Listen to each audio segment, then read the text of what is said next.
SportsZone. I'm your host, Steven Lucero. I'm joined by Jay Lathan and Mason Branham. And believe it or not, it is already October, so it's time to talk some MLB playoff baseball.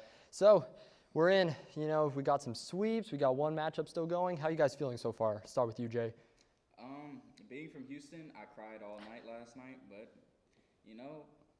it's the beauty of baseball, bro. You never know what it's going to be, and it's kind of poetic that the guy who started the championship run is the one who will end the ALCS championship run.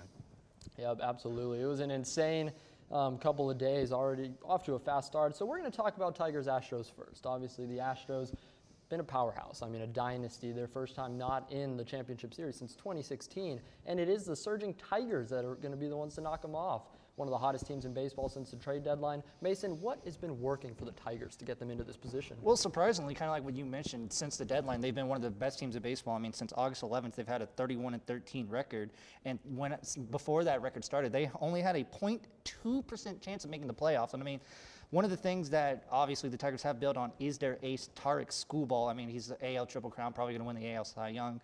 Game one, he threw 6 innings, 4 hits, no runs, 1 walk, 6 Ks. But I think a lot of people kind of forgot to talk about the offense. Winsell Perez went 2 for 5. Jake Rogers went 2 for 4. Matt Vierling had a big RBI. And I think just this young team showed that, hey, we're a bunch of young guys, but we don't need experience to succeed. Yep, absolutely. And I think you could say the same thing about this next series being the Royals and the Orioles. The Royals, a team, I mean, they were losing 100 games not very long ago at all, and they knock off the Orioles 2-0. Jay, what were your thoughts on that series? I mean, the Royals series, that was definitely an interesting series. I mean, you have the Royals who were led by Bobby Witt Jr., who's putting up an MVP caliber season in most years if it wasn't for guys like Aaron Judge. I mean, he had 30-30, he had 332, and I mean, he's been electric. He only has 1 strikeout in the playoffs, and I mean, the Royals are always been a wild card team, but I think the biggest thing that hindered the Baltimore is their young guys. Their young guys just kind of fell apart there. They went MIA, and I mean, this is year 2 in a row. You're 0-10 in the postseason. When are we going to start turning things around here? And I think pitching injuries were also a big hurt there, but I think that's the biggest thing is that you got to get the young offensive bats going. Yeah, I really liked what you said there. I mean, the Orioles, they're a team that they've been so hot. I mean, they ended up with the #1 seed last year, knocked off by Texas this year, knocked off by Kansas City. They're in this position where, yes, they're young, but they showed that they're ready to compete in the regular season. Postseason, it's sort of a different story. Mason, what do you think the Orioles need to do to finally compete in the postseason? Well, man, first thing they got to do is get the offense going. I mean, game 1, we saw that, Corbin Burns had a heck of a game. He threw 8 innings, 5 hits, 1 run, a walk, and 3 Ks, which, if that's a normal stat line with the normal offense, that's going to be probably lead you to a win. But for Baltimore, it wasn't. I mean, the only real success they had offensively was Cedric Mullins. He went 2 for 3 with a double, and then game 2, he had the 1 home run. But, I mean, yeah, Bobby Witt, he's had a great series and a great season. But I think Baltimore, if you're looking at this team, you say, yeah, we got a bunch of young guys that have a lot of potential, but we need that offense potential to keep going in from the regular season to the playoffs. And I think if they would have had that, they could have made this a good series. Yeah, it's going to be interesting to see if they can kind of get to that next level. But unfortunately for O's fans, they're going to have to wait till next year. Moving on to the next series, the Padres got through the Braves. Another sweep. I know, Mason, that's your team. It's a tough loss, obviously, for the Braves. Another team hampered by injuries all season long. Mason, I'll go to you. What really went wrong for Atlanta? I mean, you mentioned the injuries. I mean, you take a look at the list. You had Sean Murphy out for a month and a half. Ozzie Albies was out for 2 months. Minter was out for a month. Michael Harris was out for a month. Lopez was out for a month. Austin Riley's been out for like a month and a half. Strider, who we haven't seen since April, he basically missed the season. And Ronald Acuna tore his ACL again. I mean, that's 2 out of the last 4 years that we've seen Acuna go down. Obviously, in 21, Braves were able to bounce back and win the World Series, but this year it just wasn't enough. I mean, you got to give credit to Alex Anthopoulos. He tried to build a team to help work on, the injuries and everything, but it just wasn't enough. But shout out to San Diego. Tatis, he went 1 for 3 with a homer. He hit 2 home runs in the series. Michael King had a great first game. He had 7 innings with 5 hits, no runs, no walks, 12 strikeouts. I mean, just a lot of things went wrong for the Braves, but also a lot of things went right for the Padres. Yeah, I loved what you said there, especially, the Braves, obviously, tough position, but the Padres really did have a good series led by Fernando Tatis. I'll go to you, Jay. How do you think the Padres can continue to compete in this postseason, especially coming up against the Dodgers? I mean, this is a good team regardless. I mean, they were 11-4 heading into the postseason. This is a team that put up 90-plus wins. So it's not necessarily that they can't keep up. I mean, they're a force to be reckoned with despite them being a wild card. It just so happens that the Dodgers are also in that division. And, I mean, you got Jackson Merrill, who's arguably Rookie of the Year. You got Luis Arias, who's once again NL batting champ, 3 different teams. I mean, this is a guy that's going to get you base hits. And you just got offensive juggernaut. So really my biggest thing is, can other teams keep up with the scoring rate and the hitting that the Padres are putting up with guys like Tatis hitting 667 in those 2 games? I mean, he's unreal. He's almost hitting 2 with an on-base plus slugging. I mean, this is unheard of numbers. Yeah, absolutely. It's going to make for an excellent series in LA. We're going to get to that in just a minute. But first, the last series of the wild card, Mets-Brewers, one non-sweep. They're tied 1-1. I'll start with you, Mason. Who are you predicting to take this one? I mean, obviously, I don't know because it's been such a back-and-forth series. I mean, we saw Game 1 with the Brewers were up late, and then the Mets make a comeback, and then Game 2, the Mets were up early, and the Brewers make a comeback. So, honestly, I think whoever wins this game, the key is get the lead, hold the lead. I mean, both games we saw in Game 1, the 5-run fifth for the Mets led to a win, and then Game 2, the big 8th inning for the Brewers, you had the 2-run home run by Garrett Mitchell, which the pinch hit home run, which gave them the lead and wound up getting the win. Churro had 2 home runs in Game 2. I mean, he's been on a tear the last month of baseball. I mean, he's been a guy, you know, obviously we talk about Merrill kind of being that Rookie of the Year, but if it weren't for Merrill, I think Churro would be a definite guy. But honestly, I think it's just who can get the lead and who can hold the lead. Yep, absolutely. Churro's been amazing. I mean, when you're in the same conversation as Babe Ruth on some stats, that says a lot. Jay, how are you feeling about this series? Honestly, this has very much been a pretty back-and-forth balanced series. As, I mean, the biggest thing for the Mets is their starting pitching has been getting absolutely rocked in both games with Manaea and with Severino. And, I mean, the Brewers team, they've been one of the most consistent teams throughout baseball right now. And I think they're definitely missing Christian Yelich. That would have been somebody that would have put them over the edge. But for the Mets, I mean, Alonso, Lindor, and Martinez, none of them have been anywhere to see in this series so far. Yeah, it's definitely going to be interesting. We'll see the end of that series tonight, so be sure to catch that. But for now, let's move into the divisional series. The Tigers, obviously a surging team, but they're taking on the Guardians. In my opinion, one of the most underrated teams in the MLB. Jay, how are you feeling about this matchup? I think this is going to be a sleeper one. This is one that's not necessarily going to get a lot of TV coverage and talked about just because it's 2 Midwest teams, but they have talent on both of these squads. I mean, like we just talked about with Skubal, I mean, he's the most dominant pitcher in the league, hands down. And then you also have J-Ram, who's putting up historic numbers, which I feel like is not getting talked about as a third baseman, the kind of numbers he's putting up. And I think that both of these teams I think this will be a series that'll go 6-7 games. Yep, definitely. The Guardians, they're, just sort of a more quiet team. Mason, do you think they can make a deep run? Yeah, I think Guardians are going to be one of those teams, kind of like what Jay mentioned, Jose Ramirez has had one of the greatest seasons we've seen from a third baseman in quite some time. I mean, I think he was 1 home run away from a 40-40, which nowadays, that's more common than we've normally seen, but for a third baseman, that's kind of unheard of. So never forget, they had a game canceled, so he could have got the 40-40. Yeah, that's a tough break for him. But obviously, I think this is going to be a great series, kind of like, again, what Jay mentioned, one of those kind of underrated series that a lot of people aren't going to really want to pay attention to, but I think should pay attention to. And I think it's just going to be a great series. Yep, definitely. On the opposite end of things, the Yankees, a team getting a lot of attention. They'll take on the Royals. How are you feeling about this series, Jay? I think this is going to be a heavyweight battle. I think this is going to be a game where there's going to be a lot of back and forth swings. I don't think there will be tightly contested games, actually. But I think the biggest deadline that everybody saw is adding Jazz Chisholm to that lineup just gave a surge of life to this team. I mean, as Jazz can play almost anywhere in the field. We've seen him play third. We've seen him play outfield. We've also seen him play in the middle infield. And I think Judge is just having another career. He's probably going to be the AL MVP. Against Witt. I think that's going to be a battle of star power, and I think that's really what it's going to be, just who's trading haymakers. Yep, it'll be definitely interesting to watch. We'll see another series. The Phillies or Mets will take on the Brewers. We'll have to wait to see exactly who plays in that one. But we got to talk about the Dodgers real quick. Mason, Dodgers, Padres, how are you feeling? I mean, this is probably going to be the matchup of all matchups we see this round. I mean, you got the Padres coming off the big series win against Atlanta, obviously, but the Dodgers, I mean, Shohei Ohtani has had a career year. Yamamoto, we kind of thought he would struggle at first, but he's bounced back. Freddie Freeman's been good. There's been a lot of guys on this team, so I think it's kind of going to be like we saw a couple years ago, whenever the last time Dodgers and the Padres face. I think it's going to be a heavyweight battle. I think it's going to go back and forth. This could probably be the series that goes in 7. It's going to be exciting. I can't wait to watch. We'll talk more MLB playoffs next week, but for now, we got to get into the Dallas Cowboys. I'm so tired. I feel ugly. I'm not okay. I didn't know UNT had counseling services. Maybe I should check it out.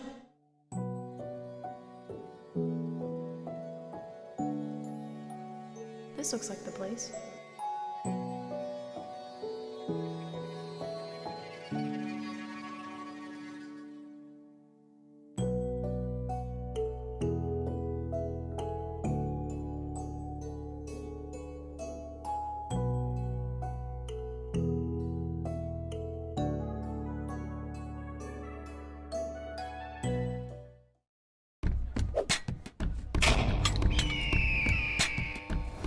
Why should you join Talons?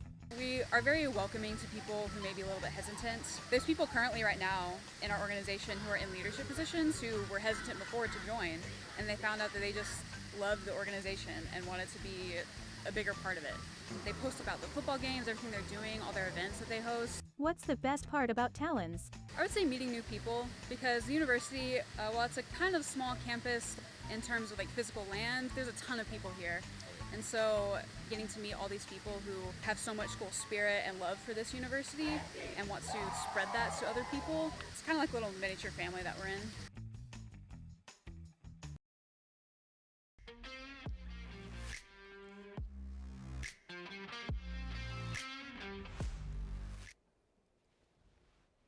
Welcome back to SportsZone. I am your host, Steven Lucero. I am joined by Gunnar Talbot and Rohan Srinivasan. And we're going to talk some Dallas Cowboys. They got back on track, a 2015 win against the Giants, but I don't know. It left a little to be desired, at least for me. Gunnar, what were your thoughts on the game?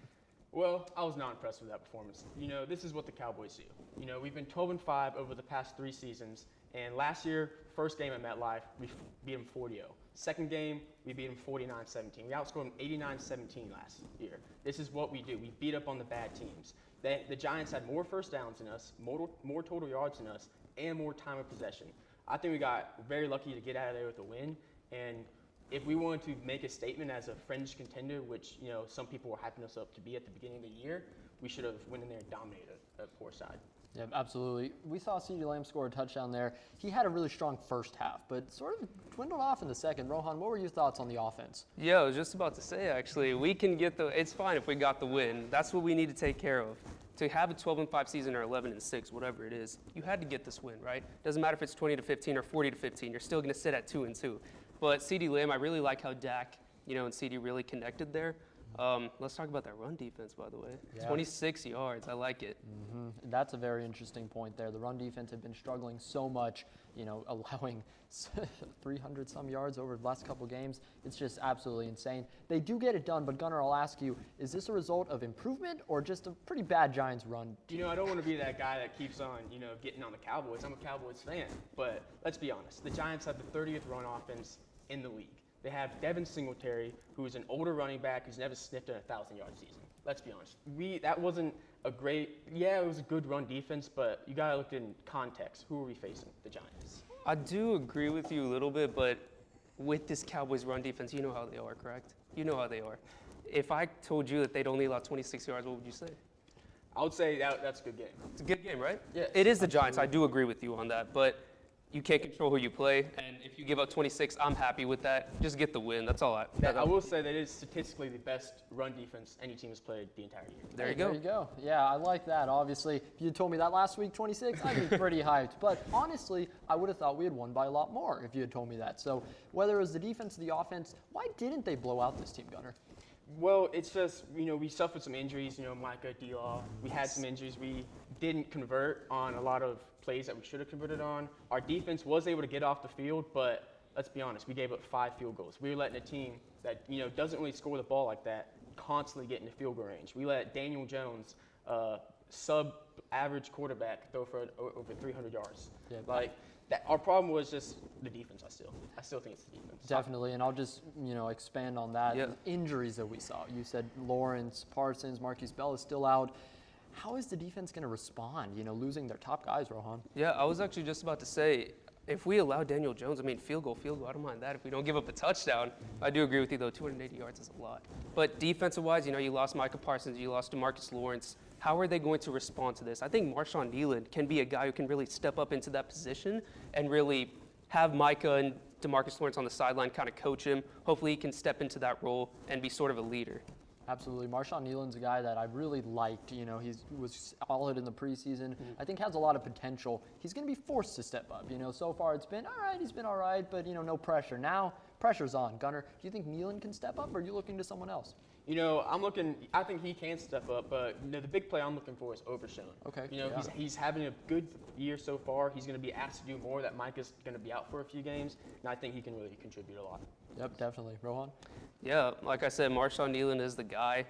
Collectively, though, run defense, I like what we're seeing, but what a better time for Marshawn Nealon on a Sunday night versus the Steelers to show up and show out for his opportunity to take care of that role. I really like it. Yeah, it's going to be a very interesting game, obviously. One thing I wanted to talk about, though, just before we get into the Steelers preview, one thing that was kind of tough for the Cowboys was penalties. It was just, there was laundry all over the field all game. Al Michaels was getting mad. Said it was the most he'd seen in his career. He's been going since the 80s, so that's a concern. I think the Cowboys, for the past few years, have had some of these penalty problems. What's it going to take, Rohan, to get this under control finally? Yeah, y'all watched the game Thursday night, right? It seemed Absolutely. like every single play was a penalty. It was absolutely insane. We have to get this fixed. I know you said it right there, 7th in the NFL. I don't see us changing that in that aspect because Mike McCarthy is a guy who doesn't really make adjustments, in my opinion. So, hey, man, we got to fix those penalties. Hopefully next game we can do that. Yeah, definitely. 32 is just too much. Gunnar, do you think they can get this under control, especially with some new guys coming in on defense? I really don't have much confidence for them to get this under control. Let's be honest. 3 years ago, over the past 3 years that we were 12-5, 2021, most penalized team in the league. 2022, 7th. 2023, last year, 3rd most penalized team. Honestly, we're kind of having a good season at 7th. Yeah. So I don't really see this getting much better. I think it's kind of just lack of discipline, lack of leadership. You see the good teams like the Chiefs, good coach teams, the Steelers even. They don't hurt themselves on penalties. They don't cost them games with penalties. And you've seen Cowboys countless times in important times in playoff games. We hurt ourselves with these penalties. Yes, definitely. And I think that's something, it's just, we'll have to see. Unfortunately, my confidence isn't super high either. But Cowboys have a big matchup this Sunday. Sunday Night Football against the 3-1 Steelers. A little bit better than we were expecting them to be. Cowboys going to go in as road underdogs. Gunnar, what's it going to take for them to get a must-needed win? Like you said, this is a must-win. I think to stamp ourselves as a contending team in the NFC, we need to be a team like the Steelers. They're 3-1, but I think they're not a great team. Their offense has shown some, lack of ability to score. And I think, we have these losses on defense, but if we can step up defensively and have a good, offensive line, keep TJ Watt kind of at bay, keep Hayward at bay, we can get out of there with a win. Yeah, it's going to be interesting. Rohan, I see you shaking your head. What are you thinking? We're undefeated on the road so far, so hopefully we can do that. But I wouldn't consider it a must-win game. Yes, if you talk about it in the aspect of if you want to prove yourself that you are a playoff team, of course you need to win a game like the Steelers. So if we get that win, I'll be very impressed. Yeah, it's going to be interesting to watch. And, another factor that just got added in was yet another injury, this time on the offense. Brandon Cooks had a knee procedure a few weeks ago, ends up with an infection. Now he's going to be out for the Steelers, possibly more. Gunnar, this is another big loss for the offense who's struggling to get going. What's it going to take for them to find someone to step into that role? I think Jalen Tolbert's really going to have to step up. He's right now our 3rd option. I think he should be able to step up. CD's going to be taking most of the coverages. He should be getting doubled. That's going to open up Tolbert. That's going to open up our run game. Hopefully Rico Dowdle, I have in fantasy. Yeah, okay, yeah, for sure. The run offense, really, I'll talk about that first. We'll get back to the run defense in a minute. But Zeke, Dowdle was better last game. Zeke, I think we remember his legendary Steelers performance. Maybe cook up some magic at, the old, not Heinz Field anymore. But, it's going to be interesting. What's it going to take for this run game to finally get something, Rohan? Yeah, I was just about to say this. I need Zeke on the field, guys. He's the only running back this season who's actually scored a touchdown for our team in the running back position. But if you really think about it, having Zeke in the red zone is way more important. How's Rico Dowdle doing? Not that good if you really see. You give Deuce Vaughn like 1 or 2 carries. Are you kidding me? Can we see Zeke on the field finally? You paid him for a reason. Let's get him on the field. Yeah, I agree. I mean, Zeke obviously isn't what he was, but I mean, when he's getting 6 carries a game, what do you expect? You know, he's not going to get those yards up. But, you know, real quick, I want to get back over to the run defense. Justin Fields, Najee Harris, you got some good running backs here, you know, unlike the Giants game. Injuries. It's going to be a different defense out there. How are they going to respond to this, Gunner? I don't expect them to respond that good. You know, 2 weeks ago, we faced the last team that had a good offensive, running quarterback and a running back. You know, we gave up 274 yards to the Ravens. You know, last year, we gave up plenty of yards to all the good teams. This has been a problem for the past few seasons. We didn't sign anyone. Now we're facing injuries. I don't really expect it to get much better, but if we have any chance to beat the Steelers, we need to contain Justin Fields. We can't let him beat us on the feet. Yep, absolutely. Rohan, I'll go to you. Finish this off. What's it going to take for the Cowboys to get a win on Sunday night? Najee Harris is someone I don't really count on. I mean, 19 yards, 13 carries. I'm going to count on Justin Fields really to kind of get him. We need to really worry about him instead of Najee Harris. All right, it's going to be definitely an interesting thing to watch. Cowboys, we'll see if they can get that win. But for now, we're going to go back to some college football. Did you know you have access to video equipment like DVDs, video games, and cameras? That's right, you do. Come on down to Chilton Library and fulfill your media dream. Located on the bottom floor next to the student sculpture. Hope to see you there soon. Hey girl, you know you look good. I like the way you move and groove.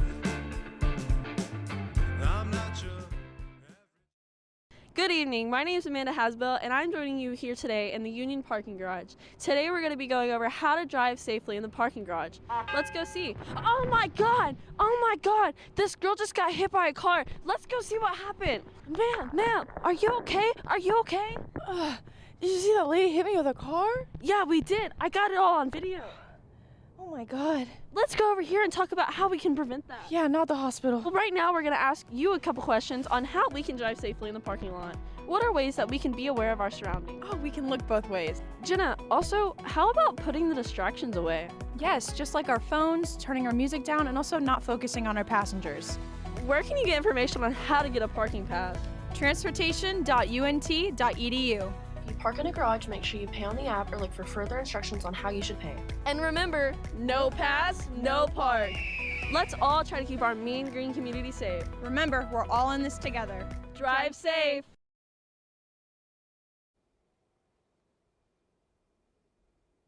Welcome back into SportsZone. I'm your host, Steven Lucero. I'm joined by Emily Condry and Sean Hunley, and we're going to talk some college football. We're going to start off with UNT, though. Got a big-time win, 52-20 over Tulsa, and honestly, I don't even think it was really that close. Sean, I'll start with you. What were your thoughts on the game? Oh, it was a great win, absolutely. It all started really, in my opinion, with the interception by Evan Jackson. I mean, that really kind of propelled UNT forward in that second quarter, allowed them to put up 24. I mean, a few minutes later, they had, a 99-yard touchdown? 96-yard touchdown. And then they blocked the punt, got another score. I mean, just overall fantastic effort by UNT, especially on their defensive side as well. Just some really great play by UNT, especially after that bounce back after Texas Tech. I mean, really 2 great games so far. It was an excellent game, just to kind of put 2 in a row. Emily, what were your thoughts? I thought it was a great game. Morris made really great calls, really great passes. Like, he played so well. I was so impressed with him. The offense was definitely on fire. They got 52 points. That's a lot. But also, like you said, the defense. They played so well. They blocked a potential comeback from Tulsa. They gave them no chance. They were like, no, we are winning this game. Had I think maybe 2 blocked kicks, 1 blocked kick, something like that. It was just everybody played really, really well. I'm really happy with them. Yeah, definitely. They were really firing on all cylinders. Chandler Morris, another good game, limited those interceptions, no turnovers. That's really going to be a big difference maker for him. But UNT improves to 4-1. Obviously, you talked about the Tech loss. It's a bad taste, but they've gone past that, and especially getting that first win in conference play. Sean, how are you feeling about UNT so far? I mean, really good. I really like the way they're playing so far. I love the way they're gelling together, especially with all those transfers. I mean, Chandler Morris threw for 439 yards and 5 touchdowns. He tied with Carson Beck for, I believe it's the most passing yards this weekend. So, I mean, absolutely fantastic on the offensive side. And their run game, I mean, I think they're great. The only thing is, it's kind of tough because, Army and Navy are both really good. Memphis is really good. So, I still like the way UNT is playing. They got a really good shot to compete for it. Yeah, it's definitely going to be exciting. Morris, second time winning American Player of the Week on the offense. That's, I mean, pretty impressive for a new guy coming in. He's really established himself. Few tough games, he's really seemed to shake that off and bounce back in a big way. So I'll go to you, Emily, this time. Again, it was a great game. The defense, didn't really, they allowed 20 technically, but Tulsa went through 4 quarterbacks. I mean, that's absolutely insane when you can force that, when you're just trying things. How are you feeling about UNT so far? I'm feeling great. Going into the bye week, I think I have a really good feeling about this team. I think they have really great team chemistry. They're working all great together. Chandler Morris is kind of getting back from that bad tech game that we're going to keep talking about because it was really bad. But I think he's really is like growing into his own. I think they are doing really great, and I'm feeling really happy with it. And let me highlight the defense real quick. They had 77 total tackles compared to the Tulsa 49. The game before that, they only had, I believe it was 10 or 11 less tackles. So, I mean, really good defense this week. Yeah, the defense is going to be key. I mean, if they can really step up and can maintain this consistent level of play, let's not forget Tulsa was 2-2 going into this game. Actually a better team than Wyoming. Do you think they can keep this up on defense, Emily? I think they can. I think they've figured out their role, and I think if they can keep this up going into conference play, more conference play, I think it'll be really, really exciting to watch. Yeah, the scheme switch has seemed to work out for UNT, but for us, we're going to switch over to some other college football games, and I want to start with Alabama, Georgia. Insane game, 28-0 at half, looked like a blowout, and then I'm seeing all of a sudden, wait, game of the year, what happened for that game in Georgia? I mean, I didn't know where I could start. I mean, it was so good. I mean, I checked the score before I got back. I mean, I was, like you said, we were up 30-7. I'm like, okay, I predicted Alabama to win just because they were in, Bryant-Denny. But, I mean, when Georgia started coming back, I said, okay, it's Georgia. I expect a pretty good game. And then they took the lead with, 2 minutes left to go? I mean, just back and forth battle. I mean, really, it was Alabama's defense that couldn't step up in that second half. And, I mean, allowed Carson Beck to just drive down the field and score. I mean, even tie that game. But, I mean, thanks to Ryan Williams, I mean, that place was nuts. I wish I could be there, honestly. That was fantastic. Yeah, definitely. They gave those fans in Tuscaloosa a big-time scare, obviously. Hang on, though. Alabama gets that win. Emily, what were your thoughts on this game? I mean, yeah, like you said, I was checking the score. They were up by 1 million. I was like, okay, I thought it was going to be an interesting game, but, good for Bama. And then when they started coming back, I was like, oh, they'll keep it down. But yeah, I think the defense, maybe they got too confident, something like that. And yeah, they just really kind of dropped that one. There was Bama fans crying in the stands thinking that they were going to lose the game. But they were able to pick it up and win. It was an insane game, definitely. I mean, that's what you expect out of this Alabama-Georgia rivalry. I mean, I know Kirby's 1-6 versus Alabama, but I mean, that is a game you should expect every single time you turn on the television to watch these two teams compete. They always have a great game against each other, and they put on another show. So absolutely, game of the year so far for me. Yeah, it was insane. I mean, Saban up there, I think he was wishing he was on the sidelines again when you have a game like that. It's going to be very interesting to see how these SEC heavyweights go going forward. But we're going to move to the South part of the SEC. Same thing, I guess, right? But Arkansas and Texas A&M in the Southwest Classic. That game played at AT&T Stadium generates a lot of hype, but A&M gets that win. Emily, what were your thoughts on that game? I mean, to be honest, I wasn't really watching the game, but that's kind of what I was expecting personally. I think it was just like a regular game, in my opinion. I don't have a whole lot to say on that one. Yeah, it's all right, but, definitely a game that gets a lot of hype around here. People traveling from Arkansas, from College Station, it gets pretty big, obviously, in Jerry World. Yep. Sean, how are you feeling about that game? I mean, honestly, like I said, I've got it here written down in my notes, but I mean, A&M pretty darn good with their, with their running situation. I mean, Le'Veon Moss is killing it for them. They're holding down the fort behind, with their offensive line. The only thing I'm worried about A&M, is their quarterback situation. I mean, they got a really good team on the offensive side of the ball. Now, Wegman's been hurt, the past couple of weeks, but if they can get that quarterback situation figured out, I think they're going to be a wagon so far in the SEC. Yep, it's going to be very exciting to watch, but we'll keep with the SEC. It feels like it's like 20 teams now, huh? Texas beats Mississippi State. Texas, #1 ranked team. Now #2, we'll talk about that a little bit later, see if you guys agree with the rankings. But get a big-time win against Mississippi State, another good game for Arch Manning. How are you feeling about that game? I love Texas. I love Texas. I love watching them play. I'm so glad that Arch is doing well because now that they have somebody to hold down the fort when Quinn goes to the NFL. I mean, at first it was like, is he going to do good this year? Is he going to kind of improve? And so far he has. I mean, he's made some really great plays, has some great rushing touchdowns. I mean, I cannot wait to see what they're going to do versus OU. Now the question is Quinn going to play versus OU? I think he is. They've got the bye week, so, some good chance to rest up and make sure that they're ready to go. I like this Texas team and what they're doing in the SEC. Definitely. Texas, it's going to be a very interesting team to watch. Emily, I'll go to you. there's been a lot of chatter. Arch Manning, Quinn Ewers, Ewers, Heisman favorite going in, before the injury. But now it's like there's some people calling for Manning to start. Does Texas have a quarterback controversy? Yeah, I think they do. As a personal Manning family, a very big fan of them. I love seeing Arch Manning do well. But I think they are going to stick with Quinn for now. Maybe they'll see. But I think it is a little bit, some people definitely want Arch to be in it. But, Quinn is their starting quarterback. I think he'll stay with that. Yeah, I agree. I think Quinn will maintain that spot. Sean, how are you feeling about them going forward? Quinn is, by far the leader.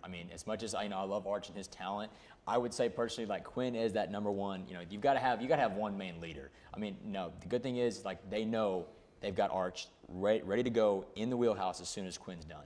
In college at least. But I think they'll be fine because I think if need be, if Quinn gets hurt, hope not, but they've got a good rotation. If need be, Arch is right there to pick up where Quinn left off. But for now, I say Quinn is in the driver's seat, especially to start against OU. Yep, it's definitely going to be interesting to watch, especially going into that big-time Red River rivalry. But we're going to go now, Florida State. They're a team pretty much the opposite of Texas. Their future not looking quite as bright as SMU handed them a 42-16 loss. What were your thoughts on Florida State so far this season, Emily? They've not been doing very well. Really unfortunate season for them. I wasn't really expecting them to lose by that much. 42-16, that's like a really big gap in between that. SMU is a good team, but yeah, they got one win, but I think they're just they're not having it this season. Yeah, it's going to be interesting, especially SMU. They've really done a pretty good job in the ACC. How are you feeling about them, even though not our favorite team? First off, FSU fans can cry me a river for how their team should have gotten the playoffs. SMU has been an absolute wagon. They cooked TCU in the iron skillet game, no pun intended, and they dominated Florida State. They got a very reliable quarterback in Kevin Jennings. I think Preston Stone got benched. But, even then, you've got another guy in the wheelhouse, need be to pick up the slack if, say he goes down. Altogether, they've ran for over 1,000 yards. They're dominating in the ACC. I love what I'm seeing from SMU. I'm not an SMU fan, but, they're a really good football team. I hate to say it. They're really good. Yeah, it's been impressive. They've really made a strong and quick transition into the ACC. But I want to look at the FBS as a whole and look at the Heisman race. It's very early for sure. But, Sean, who's your Heisman favorite right now? Okay, it's too early to tell for a Heisman, but I got to give it to the guy from Boise State. The guy is killing it. He's got more rushing yards than anybody. The next closest guy is like almost 200 yards behind him. I think does he lead the running backs in touchdowns? I believe so. He's been incredible. Forgive me, I forgot what his name was. But all I know is that he's really good. So as far as Heisman, I'd say yeah, give it to that guy. But Travis Hunter, that's another guy really close up there in contention for the Heisman. Yep, it's going to be interesting to watch. Obviously, a lot of time to go, but for now, we're going to get into a sport that's just about to get going and talk about some NBA all-time lineups.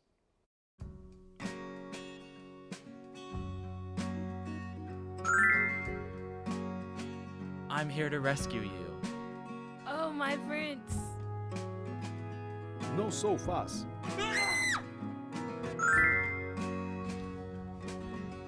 This toy is going to be awesome.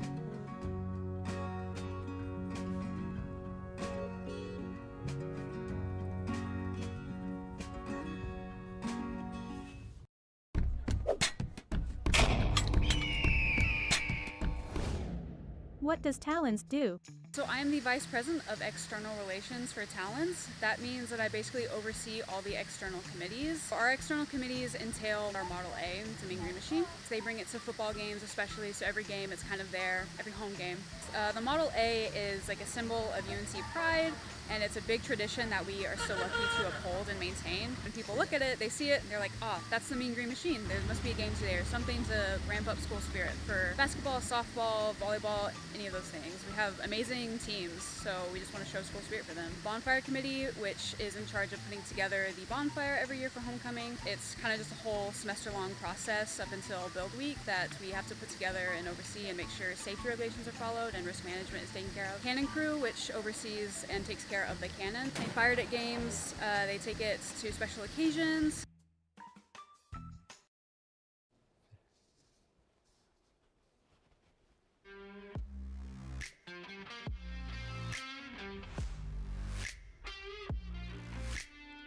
Welcome back to Sports Zone. I am joined by Jalen Bullock and Adam C. And we're going to talk about some NBA all-time lineups.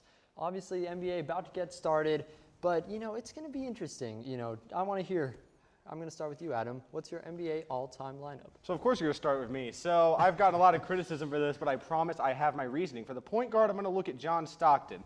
Right? I could have chosen Kidd, but I chose Stockton, all-time assist leader, as well as the all-time steals leader. This guy is not only going to get the ball to the players I needed to get him to, he's going to give defending point guards, shooting guards, anyone fits trying to get past this guy. Next up, shooting guard Michael Jordan, one of the best two-way players to ever play the game. I don't think that needs much of an explanation there. He's one of the best players ever. Great offense, 9-time all-defensive player, one of the best to ever do it. Here's the part that's going to get me in controversy. Small forward, Ron Artest. I don't mean the Meta World Peace that played on the Lakers and got in trouble with J.J. Barea. No. I mean Ron Artest from the Detroit Pistons. 4-time All-Defensive, 1-time Defensive Player of the Year in 2003 and 2004. Because, again, while it might low-key break the team mold, I think the defense provided could be phenomenal, as well as he could be the third contributor because he averaged 18 points per game in his prime. Like, I really think that you could average pretty well. Fourth, Dirk, one of the most unblockable shots to ever do it. I don't think I need much of an explanation. I love Dirk. He's my favorite basketball player ever. Put him in there, help him get some points, especially with Jordan. The center, Ben Wallace. He would be the glue that holds that team together. He can rebound like no one else, second to Rodman, and just a phenomenal defensive player. 4-time Defensive Player of the Year, I believe, along with 6 all-defensive awards. And my sixth man, John Havlicek. Not only is the Sixth Man of the Year trophy named after him, I had strategy with this because hypothetically, if I'm going against Jalen's team, I would want Havlicek to be similar to the 2011 Dallas Mavericks Jason Terry role. He comes in and plays more than Ron Artest actually does because Havlicek had the same amount of All-Star appearances, same amount of All-Pros. He had more finals wins than Michael Jordan.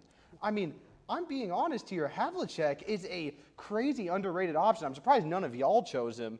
Guy is so underrated and could honestly take over for Artest in the same way that Terry took over for Deshaun Stevenson. Because let's face it, no one thinks of Deshaun Stevenson when they think of the 2011 Mavericks. You think of Jason Terry. Yeah, you got a whole lot of defense on that team. And it's going to be very interesting. You got all eras. I love to see it. You were calling out Jalen's team, though. Jalen, let's get into it. All right, let's get to it. All right, so when I chose my team, I really wanted to choose players that are positionless, especially where the NBA is, now in time. It's really important to make sure that every player can play every position. So at the 1, I have the best player of all time, LeBron James. A true 6'9" point forward who could really do it all, a very versatile player, could play the 1 through the 5 as well as defend the 1 through the 5. At the 2, we have the greatest shooter of all time, Stephen Curry. Pretty much undefendable as we saw, in the Olympics. And just the chemistry already that we have seen with LeBron and Steph, I think that's the perfect 1-2 punch, to start off. Then at the 3, maybe, debatably, not the true position to put him at, but I have Michael Jordan, just an elite scorer, an elite defender. And with how this team is constructed, he's the perfect one to be the glue right in the middle. Then filling out the power forward in the center spots, we're going to have Kareem Abdul-Jabbar.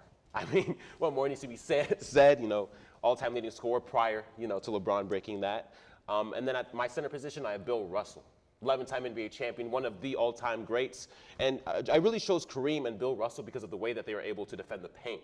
I feel like your team is, great defensively, but, when I have great shooters, when I have great rebounders, it's pretty much a virtually undefendable team. Then off the bench, John Stockton. I really feel like he's the perfect player to plug in that in some situations will be a starter on this team, could replace Steph at the 2, could replace LeBron at the 1, have him come off the bench. Just really when constructing this team, I wanted to choose a 1 through 5 that could play virtually any position. And I don't think Adam really stands a chance, if I'm being completely honest. All right, what a team. Let's hear it, Adam. Okay, so I'm going to be honest. Okay, I'm not even going to debate you right now. Just a hypothetical. Could you imagine Dirk and Kareem in the same front court? The 2 most unblockable shots in NBA history in the same front? That would be insane. Real talk. I think the fadeaway and the skyhook would take over the NBA if those 2 are on the same front court. But I think that my team could somehow pull something off defensively. Okay. It would just take effort, a lot of effort. Yeah, it's insane. I mean, Jalen, you went with some heavyweights there from all eras, from the 60s to the present. I love to see it. And I did something a little bit similar. Let's get into it. So for my starting point guard, I got the best shooter in NBA history. That's Stephen Curry. Magic, great player. Curry, though, man, he put the entire nation on his back during the Olympics. We saw it. He can be that dominant presence at the point guard. He can distribute if he needs to. And then at the shooting guard, we're going to go into my GOAT, Michael Jordan. I mean, what more needs to be said? 6 championships, one of the most dominant players of all time, ruled the 90s. Absolute insane type of player there. And then you got, I got second place for GOAT-wise, the king, LeBron James at the small forward. He can overpower anyone. He can defend. He can create offense. He can do any position that we really need him, but I'll stick him right there in the middle. Kareem Abdul-Jabbar, my 3rd greatest player of all time. I'll stick him at the power forward. Traditionally a center, I know, but I think he can make magic happen. Obviously, that sky hook, he can run all around the post. He can get whatever he needs to do done.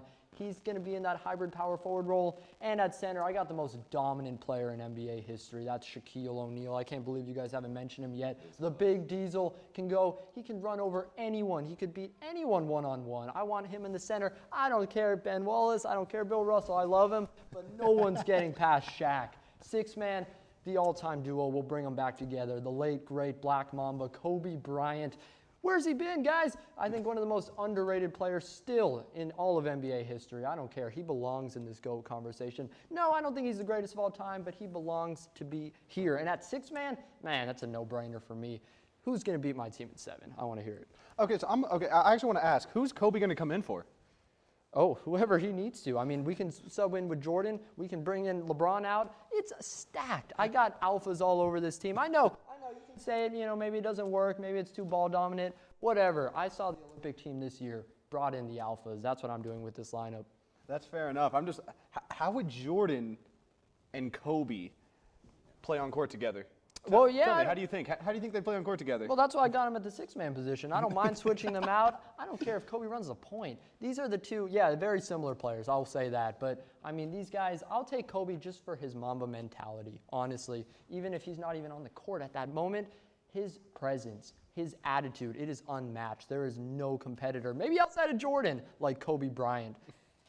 Take it, Jalen. I mean, I really like the team that you constructed. I really do see a lot of chemistry issues, with even Shaq and Kobe, like if we're being completely honest. And when you are constructing a team that is going to be great, you want to make sure that all the players, like each other. We'll begin there. And when I was running the, Sims and 2K, when I was, constructing this team to really see how they would work out, I had looked at Kobe as an option.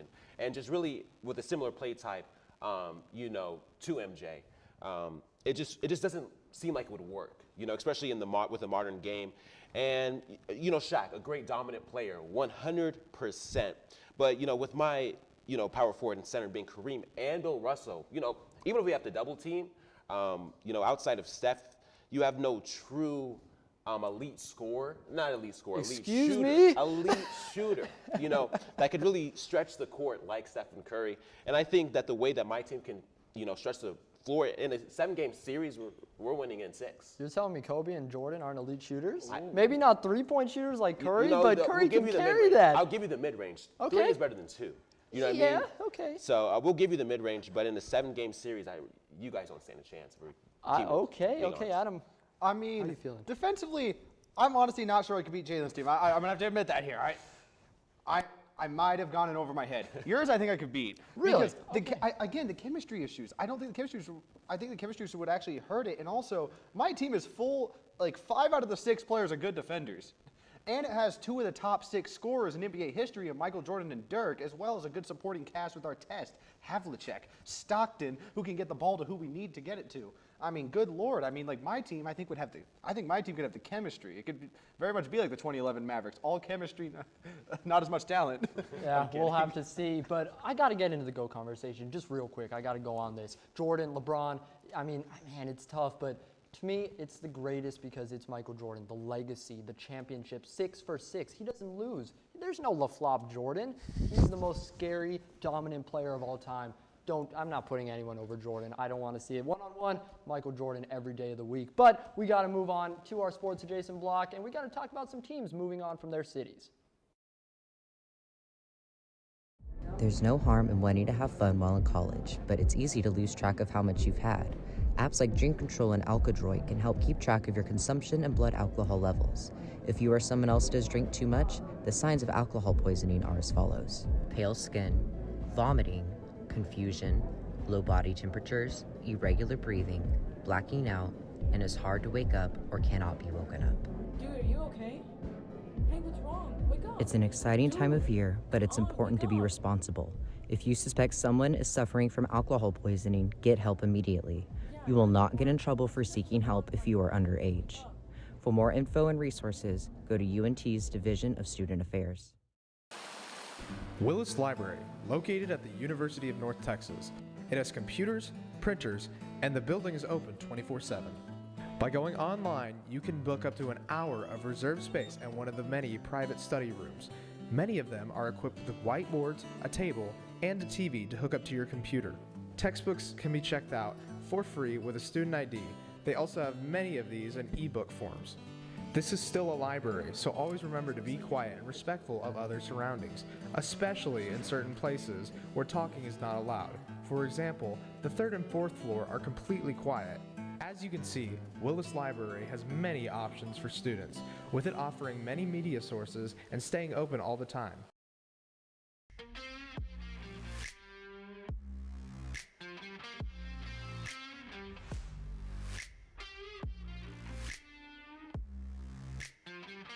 Welcome back to SportsZone. I'm your host, Steven Lucero. I am joined by Jack Shrupsha and Tina Orozco, and we're going to talk about some teams moving around. You know, all throughout history, we see these movement, all throughout different franchises, different sports, and we're going to get into all of it. But I want to start in the MLB, the Oakland A's, a historically great team. Hasn't been so great as of late, unfortunately for them. But they're leaving Oakland, and that's a trend we've seen. They're going to go to Sacramento for a couple years, and then they're going to move to Las Vegas. Tina, I'll start with you. How are you feeling about this move? I obviously feel very sentimental for the fans. Oakland, they have a very loyal fan base, and they're rightfully mad that, they have to resort to supporting the Giants because that's the closest team to them. So I get their frustrations, and I understand, a lot of this is to blame their owner, John Fisher. He's been getting a lot of hate online, and even when they were protesting the, what were they called? When they were going to the stadium and outside and not even going in, and obviously they're rightfully mad, and I understand them, and I sentiment with them. Yeah, absolutely. Oakland has some of the most loyal fans in the entire nation. I mean, that's just a reality. So, Jack, I don't think they're switching over to the Giants, I'll be honest. But they're going to be in Sacramento for a couple years. Jack, I'll go to you now. What do you think this is going to be for the fans, making this transition, yet another team going to Vegas? Another team going to Vegas, I think that's a pretty big deal. I think Las Vegas is a big market. I think it's been proven. I know we're going to talk about it in a little bit with the NHL, but I think a big team that comes to mind when it comes to recent movement is the expansion team with the Vegas Golden Knights, and just how loyal and just how crazy it's been with them already. So I think an MLB team moving to Las Vegas is only going to be a good thing, and I'm looking forward to seeing what that's going to be like. So. Yeah, it's definitely going to be interesting. And you want to say something else on that one? I think a lot of it, along with other teams, and especially the NFL, it's stadium reconstruction, and they're not renovating, and they're not getting modernized stadiums anymore. And obviously fans feel unimportant because they're not being heard, that they're not being appreciated and getting the platform that they need to support their fans. So I think that is a main issue, and not even getting support from the cities or from their city governments for funding. Yeah, that's tough. I mean, especially for the A's, such a historic franchise. It's always tough to see a team like that move, but I do want to get into the NHL next. I'll talk about Vegas real quick. They got off to such great start. I mean, for expansion teams, you don't see that. The Kraken, also not too bad, but not what Vegas was. In the NHL, we've seen some brand new teams coming to the league. What's that been like, Jack? I think it's been really positive for the league as itself. I think we've seen, I think they were actually shocked with how great Vegas has responded to getting an expansion team, and then Seattle with the Kraken. I think it's going to be the same thing with the Coyotes moving to Utah. I think those are all great moves, given big cities like Seattle and Vegas, a hockey team, and then moving the Coyotes from Arizona to Utah. I just feel like that's more of a hockey town compared to Arizona. And I think the NHL has been really leading the way with through these major leagues of moving teams around and creating expansion teams. And I'm curious to see if there's going to be any other leagues that piggyback off of them in that regard. So. Definitely. That's exactly what I want to talk about next. Arizona Coyotes, now the Utah Hockey Club, pulling a page out of the Washington football team's book. But it's going to be interesting because this really happened fast. I mean, they were trying to get that new arena built, same sort of situation. They weren't able to get it done. How do you think, Tina, this is going to work in Utah? I think it's great placement. You know, obviously they're more up north. They're more in a centralized, more hockey-based team instead of Arizona, where you know you don't really see too much hockey going on, especially with the weather, of course. So it's not really made for hockey. So maybe they'll be similar to the Golden Knights. They made the 2017 Stanley Cup Finals, which was amazing because they had the expansion and the extensions with the draft. So maybe they'll make a good comeback, kind of like them. Yeah, it's definitely going to be interesting. And with that being said, I want to switch over to the NBA because they've done some similar things. The Supersonics going to OKC. It's obviously been a few years at this point. New Jersey going to Brooklyn, and the Nets. They've had that movement, and you know I think they found some success, especially in certain parts. Jack, do you think the NBA is going to look to expand at some point? I mean, I feel like just with the evolution of how things are going in our world and like with sports, I feel like there is going to be one. I don't know how soon, but obviously, like you mentioned, it has been a while, and I think people looking back, they have been positive moves, given Oklahoma finally a major team to root for. So I don't see the Thunder moving anytime soon. But you look at teams like the Portland Trail Blazers, are they going to maybe move? Or other teams, maybe like the Sacramento Kings. I could see teams like that, like those maybe being a candidate or moving within the next 5 years or so. But I think the NBA is in a good spot right now with the amount of teams they have, maybe even an expansion team somewhere. But yeah, I guess we'll just have to see. Yeah, I can see it. The NBA at 30, NHL has already expanded to 32, much like the NFL. Do you think, Tina, that the NBA could bring in some brand new teams? You know, maybe bring a team back to Seattle? Yeah, I think so. I think especially with Seattle, especially with an urban population, it might bring in some more revenue, maybe a bigger fan base, a more loyal fan base, if they bring it in such an urbanized area like Seattle. Yeah, it's going to be interesting, and maybe even Vegas, you know, complete their 4-team gauntlet. Do you think Vegas could get an NBA team at some point? Yeah, I mean, like I mentioned earlier, I think Vegas is a great like city, town with a lot of crazy fans that would love having an NBA team. So I think, especially like you mentioned about how other leagues with 32 teams, NBA could very well bring an expansion team to Las Vegas. So. Yep, it'll be interesting. The NFL, another one of those teams with 32 teams. They haven't had any new teams, obviously, in quite a while, but they've had some movement too. Going back to the Oakland situation, they moved to Las Vegas just a couple years ago. You could even throw it back to the NBA. They moved across the bay, and Golden State Warriors, you know, over from Oakland to San Francisco. So what do you think it's been, Jack, Oakland losing all their teams? I just think it's mainly just because California has so many teams already, and it's just like, you look at the NFL, I think San Francisco 49ers really dominate that, and then for the NBA, I think the Lakers really dominate that. So it's some teams moving out and going somewhere else where they might be able to get more fan loyalty to a better city who really wants to have that kind of, like, have their own team. I think it's really good, and yeah, I guess, you know, I'm a fan of everything that's gone down in that regard. So yeah, it'll be interesting. I mean, you got to feel for Oakland fans. It's definitely tough, you know, when you lose all your teams in a matter of like 5-7 years. But I wanted to expand on that a little bit. You talked about all the teams in California. The Rams moved back from St. Louis. The Chargers moved to LA. And one thing we've seen is their fans didn't quite go with them, it seems like. You know, they played the 49ers a couple weeks ago, and it feels like we're seeing red in SoFi. Even during the Chiefs game against the Chargers, we're seeing red. The Rams, the Chargers, are the fans there, Tina? I think with relocation, you know, those fans aren't really going to stay loyal. They don't feel appreciated because they move to those places.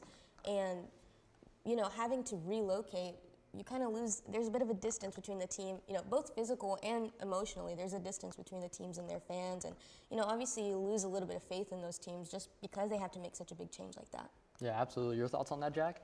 Yeah, I think she hit it right on the spot there. I really agree. I mean, I know if like I had a team leaving the town that I really cared about and cheered for, I don't know if I'd want to follow them to like across the country just to keep cheering for them.